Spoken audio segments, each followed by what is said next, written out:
Good morning, greetings friends, and welcome to The Bright Side, your nutritional program dedicated to the understanding of the vast world of nutrition and nutritional supplementation. I'm your host, Pharmacist Ben, nutritional pharmacist from Boulder, Colorado. I specialize in using nutritional supplements where other healthcare practitioners use toxic pharmaceutical drugs and sometimes deadly medical procedures. If you suspect that there are natural nutritional roads to your health and vitality and well-being, and to addressing your health challenges, whatever they may be, but you don't know where to begin, you have come to the right place. As you listen to The Bright Side every day, you are more and more in control of your body, you are more and more knowledgeable, and you know you can overcome any health challenge. That is why we are here every day on The Bright Side, helping clear up the sometimes confusing world of nutrition and nutritional supplementation. Over the last 33 years of practicing pharmacy, I have seen drug-free recoveries from diabetes, hypertension, obesity, skin diseases like acne, psoriasis, eczema, rosacea, digestive ailments, autoimmune issues of all kinds, recoveries that by the standards of modern medicine can only be called a miracle, but what is in the world of the body, what is in the world of biology, standard operating procedure. Because the human biological system is a healing system, it's a regenerating system, it is designed divinely to heal and renew itself on a moment-to-moment basis, and while some folks may call that a miracle, it really is just the way the body works. If you have questions about health, nutrition, prescription drugs, if you want to wean yourself off your meds and get on a good nutritional supplement program, we are here for you on The Bright Side. We welcome your phone calls. 844-236-6010. If you have questions about the longevity products, longevity business, health challenges you or a loved one may be dealing with, if you have a comment or a success story you'd like to share, or if you just want to contribute to the conversation, 844-236-6010 is our number on The Bright Side. You can purchase longevity products by calling 866-735-2470, 866-735-2470. If your New Year's resolution is to get strong and healthy and to lay off of junk food and to start a nutritional supplement program, I can think of no better place to start than with longevity. The Healthy Start Pack, Beyond Tangy Tangerine, OsteoFX, these are ideal nutritional supplements, well-rounded nutritional supplements, a well-rounded nutritional supplement program. If you get the Healthy Start Pack, no muss, no fuss, you can start your New Year's resolution. You can start your New Year's off the right way, especially if you made a resolution to get healthy. Call 866-735-2470. If you have some kind of health challenge, they can help you there too. 866-735-2470, or you can go to brightsideben.com, pharmacistben.com, or criticalhealthnews.com if you would like to purchase longevity products, or if you want to pay it forward and start a business and help change the world. If your New Year's resolution is to make some money, if your New Year's resolution is to make a difference on the planet, start a longevity business for a one-time $30 fee. You can be in business for yourself. Call 866-735-2470 for more information, or click on the Join the Team link at brightsideben.com, pharmacistben.com, or criticalhealthnews.com. All right, welcome back to The Bright Side, friends. We've been talking about the skin and skin health. Last week we did a little digression on cancer. They're related. Skin and cancer, not necessarily skin cancer. The skin and the disease called cancer have something very interesting in common, and that is that both are the health of the skin, I should say, and cancer have something in common, and that is that both are dependent on the outside part of a cell, the so-called cell membrane. We talk about cells all the time on this program. We don't in the world talk about cells anywhere nearly enough, and that's very ironic considering that we are sick or not sick, we're healthy or not healthy, our lives are suffering, physical suffering or physical joy, in large part based on the cell, whether it's the muscle cell, if it's our joints, or bone cell, if it's our bones, or heart cell, if it's our heart, or pancreas cell, if it's diabetes, etc. It's really all about the cell. And we talk about it on this program, but we don't talk about it a lot in the world in general, unfortunately. However, when it comes to the cell, there's a part of the cell that is the most important part of the cell. So if the cell is the nexus of health, this cell membrane is the nexus of the health of the cell. The cell membrane is the key element in the cell. The cell is made up of all kinds of working parts. The cell is made up of maybe millions of various working parts. And not just working parts, they're shape-shifting. I mean, that just boggles the mind. One little cell, which is a little blob, that's maybe the 1/100th the size of a head of a pin, if you take a red blood cell. which is small, but you take a red blood cell and it's about 1/100th the size of a head of a pin, and this little blob that you could fit 100 on end to end on a pin, right? I mean, mind-boggling, no? Has millions of working parts in it, and then those millions of working parts are shape-shifting. This little blob, 1/100th the size of a head of pin, has compartments. Yes, little compartments in it. And the compartments are shape-shifting. The parts are shape-shifting. The compartments are shape-shifting. It's all somehow controlled intelligently at the level of the gene. This is what the gene does. The gene codes for all of these various things that are happening inside a cell. This is ridiculous craziness. This is mind-blowingness. And the whole shebang is controlled at the level of the membrane. The cell membrane determines what's going to happen inside the cell. How amazing is that? The outside, the cell membrane is the interface.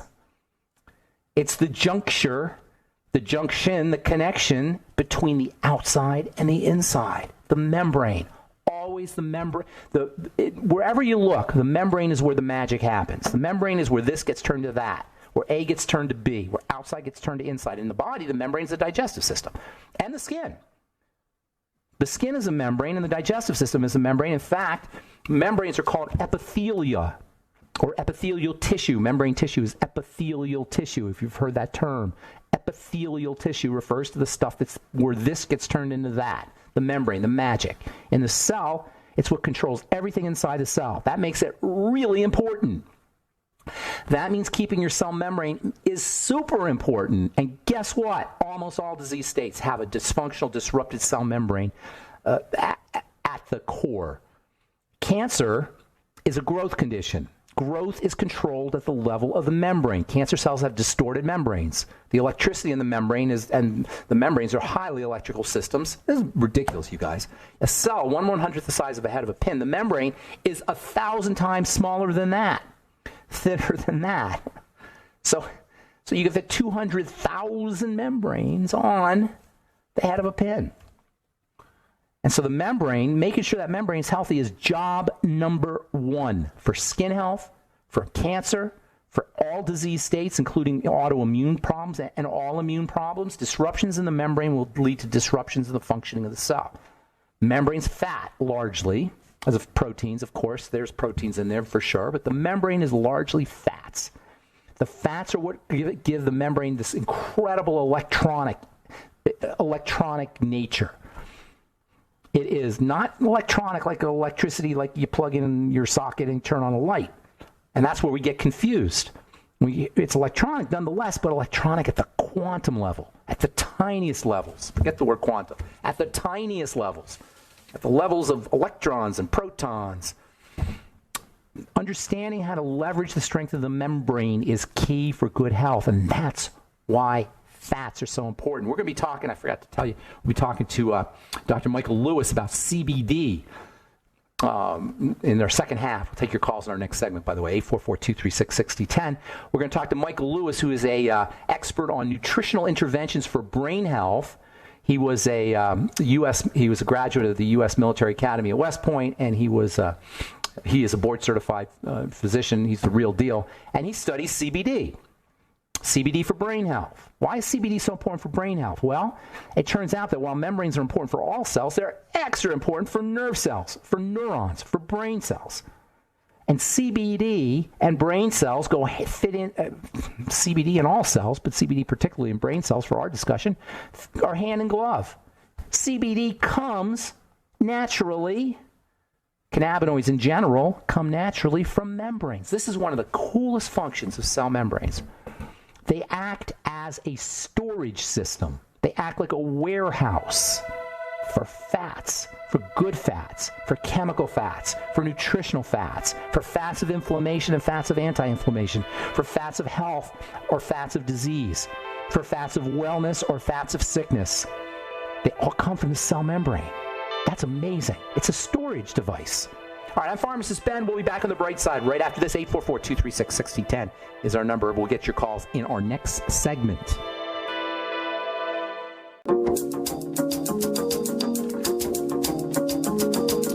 Okay, we are back on the bright Brightside. Pharmacist Ben here. 844-236-6010 is our number, and we'll take your calls this segment. If we have calls this segment, we'll take them this segment. We're talking to Michael Lewis, Dr. Michael Lewis at the bottom of the hour. Dr. Michael Lewis is a CBD expert and a nutritional interventions for brain health expert. We talked last week about the new drug that came out, CBD drug for epilepsy. That's one of CBD and cannabinoids' main roles is to affect brain health. Obviously, that's why people get high. It affects brain health. Why? Because CBD and cannabinoids in general, tetrahydrocannabinoid, THC, and whatever cannabinoid you want to talk about, has powerful, powerful brain health benefits. CBD works at the membrane level. CBD comes from cell membranes. CBD controls cell membranes. This is one of the coolest things about the cell membrane. The cell membrane is a storage unit, a warehouse, a storage device for fats. Check this out. It's a storage device for fats, which are then released from that membrane as needed and then modified and changed and switched around by various chemicals, and then they react with that same cell. They come back and react with that cell. They're released from the cell, they're modified, they come back and react with that same cell.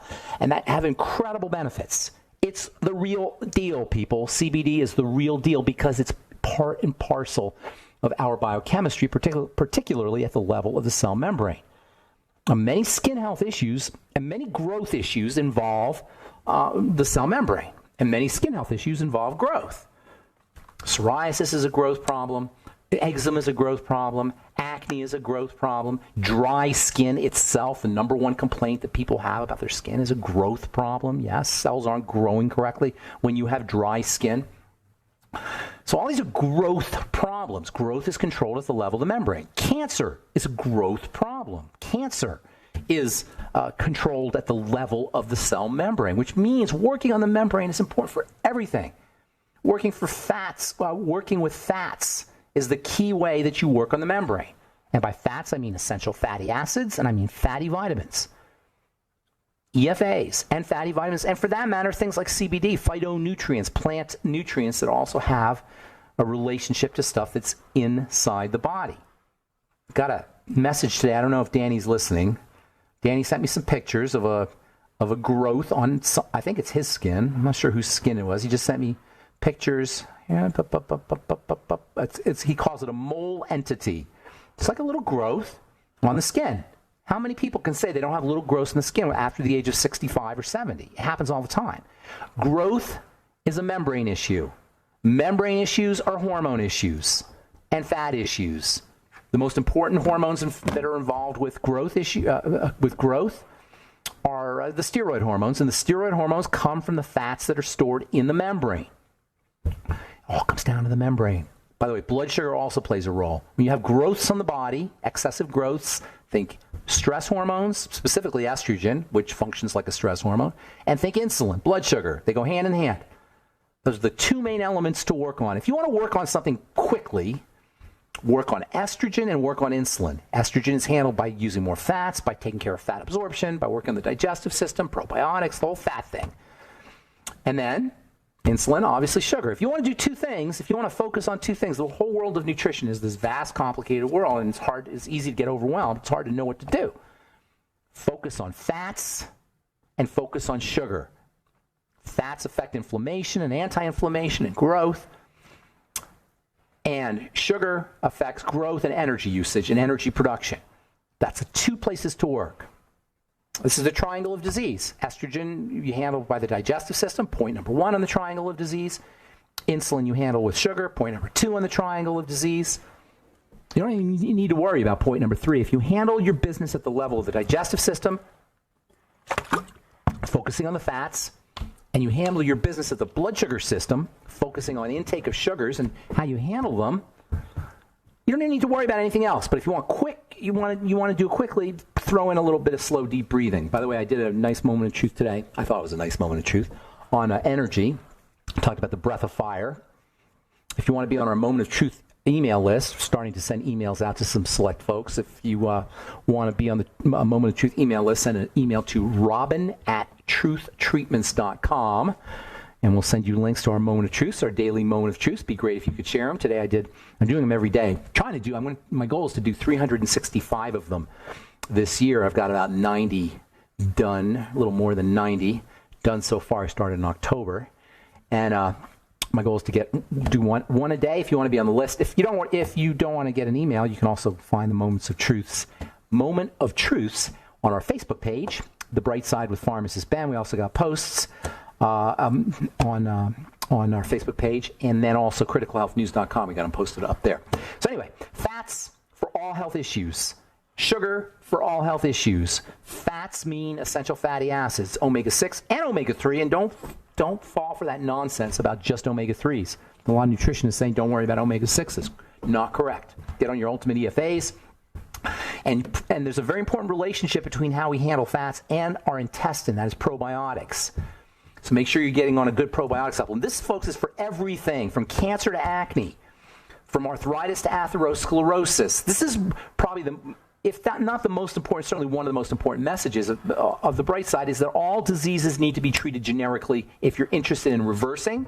And the criteria that you're going to use for the success of your strategies or your therapies, whatever you're doing, your protocols, is how well you feel. Go by how well you feel, not what your test scores are, not what your cholesterol scores are, not what your diagnosis is. Go by how you feel. Focus on the fats first, using essential fatty acids. Vitamin A is stupendously important. Vitamin A, interestingly enough, works in a way similar to CBD. It affects parts of the cell that allow energy to flow into the cell. That's how the cell gets turned on. This is why fats are so important, why the membrane is so important. Is the cell will respond to the flow of energy through holes in the membrane, and those holes open and close depending on certain things. I call them holes, but you know what scientists call them? This is so cool. They call them voltage gates. They're not holes, they're gates, and they're controlled by voltage. Fats work at the level of the voltage gate. CBD, cannabinoids, work at the level of the voltage gate. Vitamin A works at the level of the voltage gate. By the way, minerals also, electrolyte minerals, work at the level of the voltage gate. Plant-derived minerals work at the level of the voltage gate. That is, when they're small enough, when they're particle size, when the element is easy to process by the body. The elements themselves, we always talk about how we don't really need minerals, we need elements. The elements themselves work at the level of the voltage gate, like your fats do, like CBD does. They're like a garage door opener. That's true topically, too. When you put topical vitamin A on, it opens up the voltage gates. When you put topical CBD on, it closes the voltage gates. That's a difference, by the way. CBD has a closing effect. Vitamin A has an opening effect. CBD relaxes things. Vitamin A turns things on. Vitamin A is a growth stimulant. CBD is a relaxing molecule. That's kind of how the body works. I've got these antagonistic molecules, turning on, turning off, slowing down, speeding up. All right, 844-236-6010 is our number. And actually, you know what? We're going to have a guest at the bottom of the hour. Dr. Michael Lewis, expert on nutritional interventions for brain health, is going to talk to us about CBD for the brain. I'm Pharmacist Ben. We'll take a quick break and come back with more good health information on the Bright Side right after this.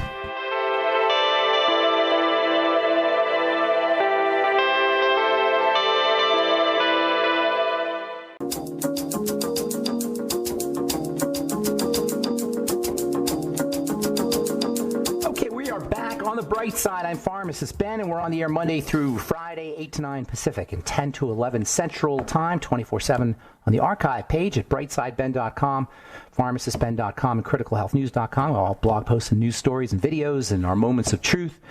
Lots of good health information, as well as over, 9 years of archives at brightsideben.com. You can purchase longevity products off the website as well. I am very excited to have our next guest on. He's not only a medical doctor, but he's also a retired colonel, 31-year career in the U.S. Army. And he's also an expert on the brain and CBD. You know, we talk about CBD on this program a lot. I've been fascinated with the molecule and endocannabinoids in general for almost 30 years, since I first learned about it in the 80s, the 1980s in pharmacy school, 35 years ago. And it's an unbelievably important molecule. It is not a fad, as I'm sure Dr. Lewis will agree. It's the real deal, and I've said this many times, I'll say it again. I believe that in the next 50 to 100 years, we'll be using CBD like we use aspirin today. It's the modern version of aspirin. Please welcome to the Bright Side, Dr. Michael Lewis. Hey, Doc.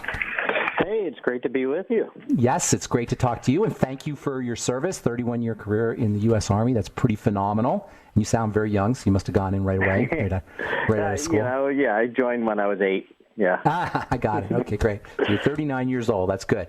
All right. So you know a lot about CBD, and that's coming from from the perspective of a medical doctor. I find that very impressive because unfortunately CBD, until last week actually, is still stuck in the realm of alternative medicine for most people. But last week that drug came out, the CBD drug, right? You probably talked about that, or you've heard about it, I'm sure.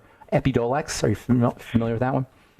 Yeah, it's actually been out for over a year now. But I think it just got approved, or no? Has it been? No, it was approved about a year ago. I see. I'm a little behind the times then because I thought it just happened. But I found it very fascinating that CBD is now an official drug. So how did you get involved in I got involved hippy dippy thing? My last job in the Army, I was involved in putting together research on traumatic brain injury using targeted nutritional therapies, which for me meant basically exploring all the good things about fish oil and omega-3s. And I continued that after I retired.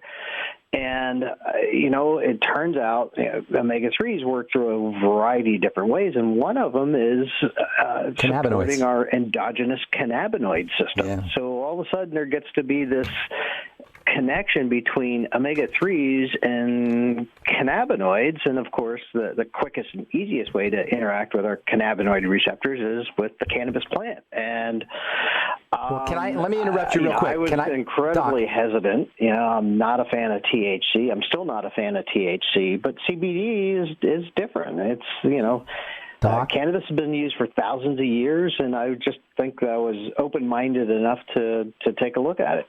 Doc, would you go as far as to say that marijuana is an essential nutrient? No, not at all. I think cannabis is. I think cannabis is good. That was a joke. But again, like I said, I'm not a fan of THC. I've just seen too many things go wrong with patients in THC.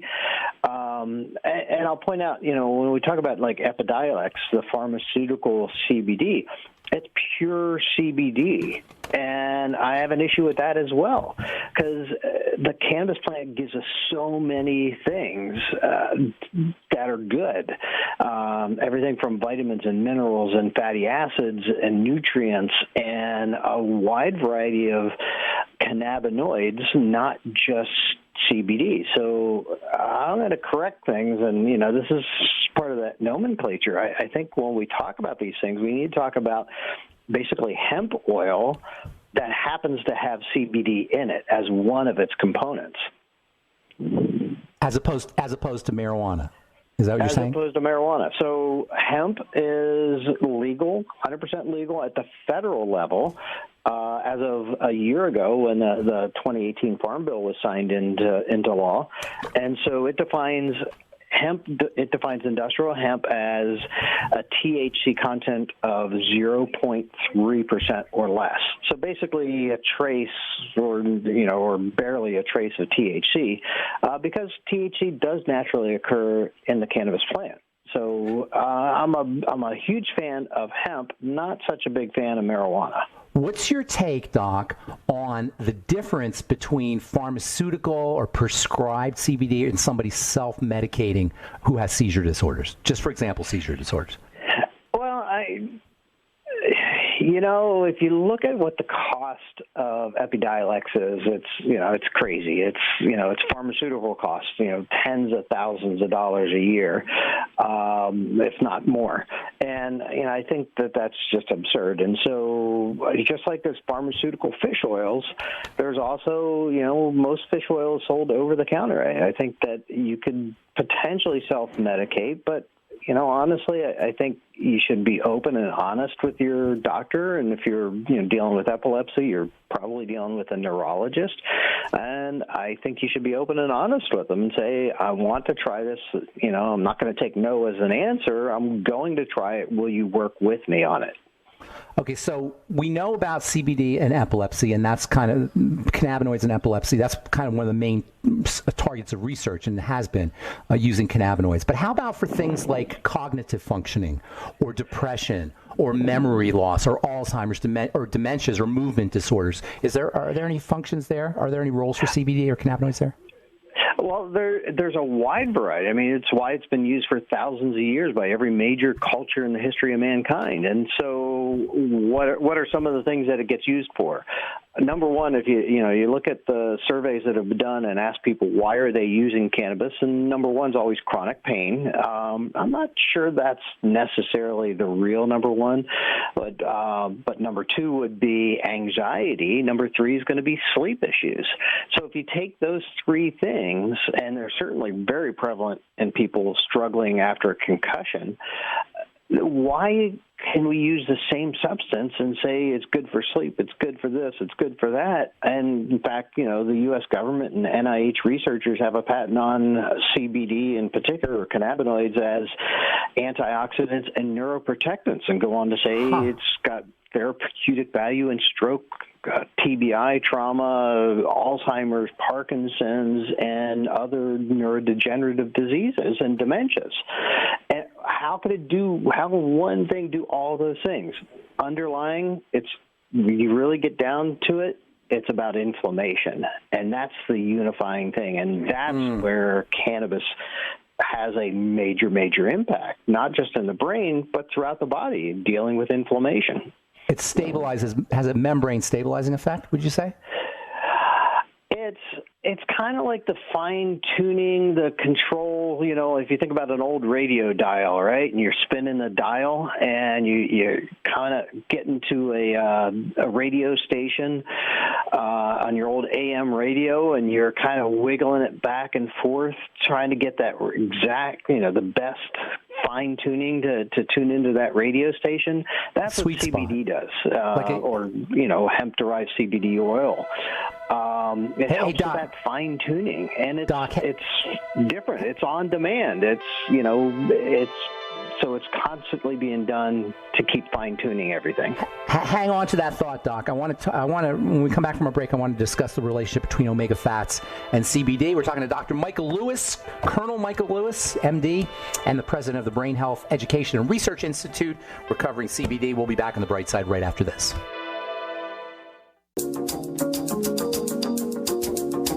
All right, we're back on the bright side. Pharmacist Ben here. We're talking to Dr. Michael Lewis, Colonel Dr. Michael Lewis, MD, president of the Brain Health Education and Research Institute, about cannabidiol, one of the very many phytocannabinoids, I guess. Marijuana and hemp aren't the only two CBD plants, correct, Doc? That is correct. So you can use them like rosemary, sage, oregano, hops. They're all different. Why do you suppose it's so abundant? It brings up part of the issue of a group of substances called terpenes. And terpenes kind of what gives marijuana and hemp its different flavors, its pepperiness, or its other thing. But they also have medicinal value. So what are terpenes? Terpenes are like, give the flavor to oranges, for example, or lemons. Lemonine, I think, is the name of the one terpene, because it basically is that lemon flavor that gives lemons that flavor. I think of it like they're like personalize the plant. They give it a little characteristic, don't you think? They give it a personality. Very much so. And that brings up one of the big issues. So you brought up the Epidiolex and pharmaceutical, and part of the reason why it's a purified CBD is because it's just it's that single entity that can be controlled and, evaluated and such that we expect from our pharmaceuticals. That's one thing. That's the pharmaceutical side. On the very other extreme, you've got the whole medicinal and recreational marijuana industry, and that's way out of control, without regulation. But that's where literally every strain can be incredibly different and very difficult to control and understand. Somewhere in the middle is the whole industrial hemp nutritional stuff that you get over the counter, and that's not as out of control as the medicinal marijuana, but certainly doesn't have the the stringent regulations overseeing it as the pharmaceutical side. So I think you would agree that the plants didn't decide to make CBD for us humans to benefit from. Why are cannabinoids, the phytocannabinoids, so ubiquitous in nature? It's always interesting to sort of think about the whole nature side of things. The bigger question is, why do we have cannabinoid receptors right, as humans or as mammals? And that's actually why we call them cannabinoid receptors, because it all started out, the Israeli scientists figured out what the chemical structure of THC was, but then didn't stop there. Like, well, how does THC interact with the brain to make you high? And that's when they figured out and discovered that there were these what they ended up calling cannabinoid receptors in our brain. So what are we talking about? We've got these endogenous cannabinoid receptors, and we have the things that interact with them that our body makes. These receptors weren't put there to interact with the plant. They were put there because we make our own endogenous cannabinoids. The two most important and well studied are anandamide, which means bliss molecule, and 2-arachidonyl glycerol, or 2-AG for short. Well, anandamide is the really interesting one. That's what gives you the runner's high, what we used to call the endorphin rush. We now know it's actually our internal cannabinoids. Well, I didn't realize that. So the endorphins, it's not the opiates. It's not the endogenous opiates. There are endorphins, but when we talk about the runner's high that you get from exercise, how do we stimulate? How do we fine tune our own internal cannabinoid system? Is diet and exercise. And so that's why you feel better after you exercise and when you're eating healthy. It really controls everything, how we think, how we feel, and how we react. It's that fine tune of our happiness, of our brain molecules, as well as throughout our body in the inflammation or the immune system health. Now, given the relationship between endorphins and anandamide or endogenous cannabinoids, do you suppose that CBD or the cannabinoids in general could be used for opiate addiction or to help people withdraw from opiate addiction? I don't think that. I know that. And there's good science already published on it, but, it's one of those, we probably need more science to support that. But there's great science being done looking at that, and certainly good science that has already been done looking at exactly that. Because interestingly enough, CBD in general, the cannabinoids interact with the opioid receptors and dopamine receptors and serotonin receptors, as well as the cannabinoid receptors. And so, but you don't have the addiction potential with it, and you don't have the overdose potential that you get with opioids. So, cannabis actually is great for decreasing addictive personality situations such as opioids and heroin and so on. Now, when you talk about cannabinoids, are you referring to CBD? Are you referring to broad spectrum? Are you referring to marijuana? Are you referring to THC? What do you mean because there are a lot of people listening, I'm sure, who would want to know this, who could benefit from this information. Right. I mean, it does get incredibly confusing, and that's why at the beginning I said, we always sort of talk about CBD, but in reality, what we should be talking about is all these cannabinoids, this whole plant.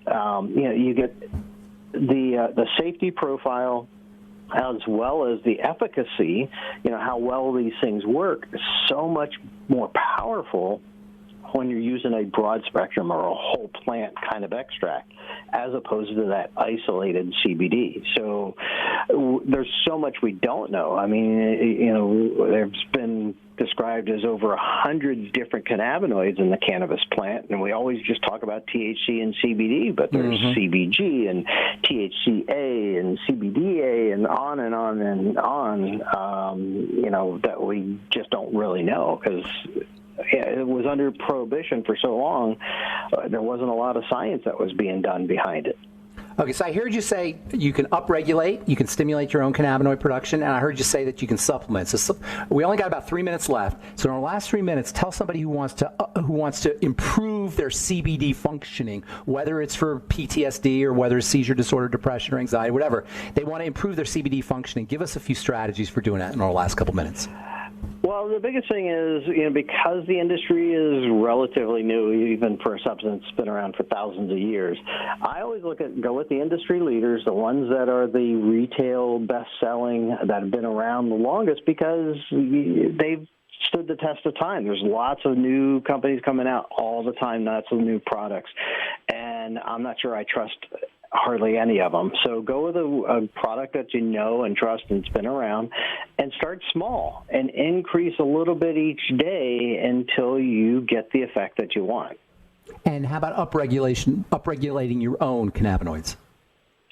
Well, I mean, principally, you could do it without any kind of supplementation. It's called diet and exercise. Eat healthy and exercise on a regular basis. But most people don't do that. So, supplementation, whether that's with fish oil and omega-3s, or whether it's more directly with a hemp-derived CBD oil, a broad spectrum CBD oil, then you can help fine-tune that, and you'll think clearer, you'll be more focused, you won't have the anxiety, you should be sleeping better, and you should be, decreasing or eliminating any pain, including headaches. Is there tolerance? We don't know that yet, but everything points to no, because cannabinoids in our body are made on demand. So how can you really develop tolerance with something that's made on demand? You just replace what you would have made anyway, kind of thing? Yeah, exactly. Okay. Gotcha. It's very different than your traditional pharmaceutical understanding, and that's one of the reasons why we're having a hard time understanding it. Do you think politically there's going to be a problem with it? No, I think politically that train's already left the station. I think in 5 years it's just going to be ubiquitous. It already is. It already is. From a legal point of view, I think 5 years from now it's going to be in all 50 states without question. Hey, Doc, thank you so much. You got a website you want to plug, or you got anything that you want, any way for people to reach you? I'd say two things. Go to Amazon and get my book, When Brains Collide. Talks about how I use omega-3s and CBD for brain injury and concussions in particular, especially if you got teenagers out there playing high school sports. And for information more specifically on CBD, go to PLUSCBDoil.com. Lots of great information there as well. Thank you. It's been a pleasure, Dr. Michael Lewis from the Brain Health Education and Research Institute. We'll talk again. Thank you, buddy. Have a great day. Oh, my pleasure. All right. That was Michael D. Lewis, Dr. Michael D. Lewis, Colonel Dr. Michael D. Lewis, CBD expert. I'm a fan. There's no doubt about it. I believe it's going to be the new aspirin. It is already becoming the new aspirin. Just amazing, amazing stuff. All right, folks, that's it for now. Thanks for listening to The Bright Side. I'm Pharmacist Ben. Have a wonderful, beautiful, awesome, spectacular day. We will talk to y'all later, folks. Bye for now.